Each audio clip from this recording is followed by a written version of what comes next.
तो इस एपिसोड की स्टार्टिंग में हम टेंसेन को देखते हैं जो कि एक जगह पर आया हुआ होता है और वो जगह आमिन और दामिन की रहने की जगह थी। और वहां आने के बाद वो उदास होने लगता है क्योंकि वहां पर आमिन और दामिन उसे नहीं मिलने वाले हैं। और फिर वो उदास होते हुए वहां से जाने लगता है और फिर टेंसेन वहां से उदास होते हुए जाते हुए उन दोनों के बारे में सोचने लगता है। और वो सोचने लगता है कि उन दोनों ने मुझसे एक प्रॉमिस मांगा था, उन दोनों का प्रॉमिस तो मैंने पूरा कर दिया है। और फिर हम देखते हैं कि टेंसेन अपने आप को ये जिम्मेदार मान रहा होता है कि वो वहां से क्यों भागा, उन्हें उनके लिए लड़ना चाहिए था। और फिर हम देखते हैं कि टेंसेन उन दोनों को याद करते हुए इतना उदास हो जाता है कि वो उन दोनों को विजुअलाइज करने लगता है और उनके साथ शाऊ भी होती है और वो दोनों आपस में खेल रहे होते हैं और उन्हें देखकर वो खुश होने लगता है। लेकिन तभी वो उदास हो जाता है और फिर सीन चेंज होता है। हम देखते हैं कि बीबी डोंग के सामने क्वीन रेंजियो घुटनों पर बैठी हुई होती है और बीबी डोंग अपने स्पाइडर थ्रोन टेक्निक से उस पर हमला कर रही होती है। और ये देखकर वो अपने आगे शील्ड लगा लेती है, लेकिन उसकी टेक्निक उसकी शील्ड को फाड़कर उससे लगती जा रही होती है। और ये देखकर वो उसकी टेक्निक से बचते बचाते उस पर हमला करने के लिए आगे बढ़ने लगती है, लेकिन बीबी डोंग अपनी हमले की रफ्तार को और भी ज्यादा बढ़ा देती है जिसकी वजह से वो हमले उस पर लगने लगते हैं। लेकिन उससे उसको कुछ भी फर्क नहीं पड़ रहा होता है और वापस से वो हील होती जा रही होती है। और ये देखकर वो अपना होली स्वॉर्ड अटैक से बीबी डोंग पर हमला करती है और फिर ये देखकर बीबी डोंग अपने आगे शील्ड लगा लेती है, लेकिन उसका हमला इतना ताकतवर होता है कि उसके शील्ड को तोड़ देता है और वो नीचे गिरने लगती है और वो गायब हो जाती है। और फिर ये देखकर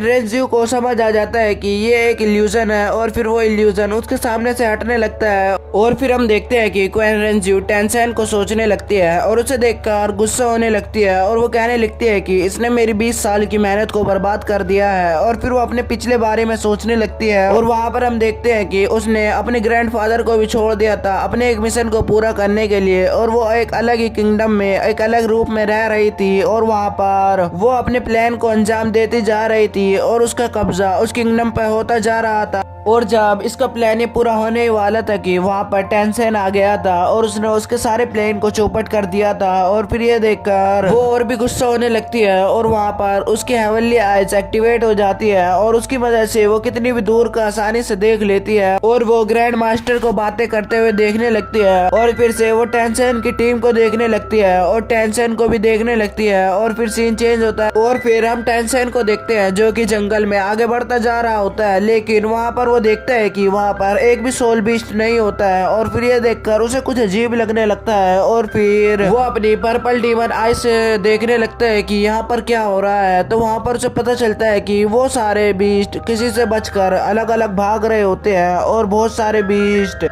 उन्हें डराकर एकजुट कर रहे होते हैं। और फिर हम देखते हैं कि वो सारे उनको एक जगह पर लाकर इकट्ठा कर देते हैं और वहां पर 4 अलग अलग बीस्ट आते हैं जो कि इंसेक्ट की तरह लग रहे होते हैं। और फिर टेंसेन भी ये सब कुछ देख रहा होता है और वहां पर एक और बीस्ट आता है जो कि वहां पर आते के साथ ही एक बीस्ट पर हमला कर देता है और उसे बीच में से फाड़ने लगता है। और फिर ये देखकर टेंसेन को कुछ कुछ याद आने लगता है, लेकिन वो उस बात को इग्नोर कर देता है। और फिर हम देखते हैं कि दूसरे ताकतवर बीस्ट छोटे बीस्ट को मारने के लिए आगे बढ़ रहे होते हैं। और फिर ये देखकर टेंसेन उनके बीच में आ जाता है और वो कहने लगता है कि तुम इन्हें ऐसे ही नहीं मार सकते हो। और फिर ये देखकर वो सारे बीस्ट एकजुट हो जाते हैं और वो सारे बीस्ट वहां से भाग जाते हैं जो कि कमजोर होते हैं। और फिर हम देखते हैं कि और वहां पर उन्हें देखकर टेंसेन को याद आ जाता है कि उसको ग्रैंड मास्टर ने चींटियों के बारे में बताया था कि वो सारी एक ग्रुप में रहती है और कोई भी बड़ा जानवर उनके सामने आ जाए तो वो ग्रुप में रहकर उसको आसानी से मार देती है। और फिर ये देखकर और बाद में ग्रैंड मास्टर ने उन सबको हराने का भी आइडिया उसे बताया था कि उन सबके एक लीडर होता है, उसे हरा दिया तो वो सारी भी आसानी से अलग अलग हो जाएंगी और उसकी मदद से तुम उन सबको आसानी से हरा सकते हो। और अब टेंसेन समझ जाता है कि उसे अब क्या करना है और फिर वो अपने आसपास ब्लू सिल्वर डोमेन को फैलाने लगता है। और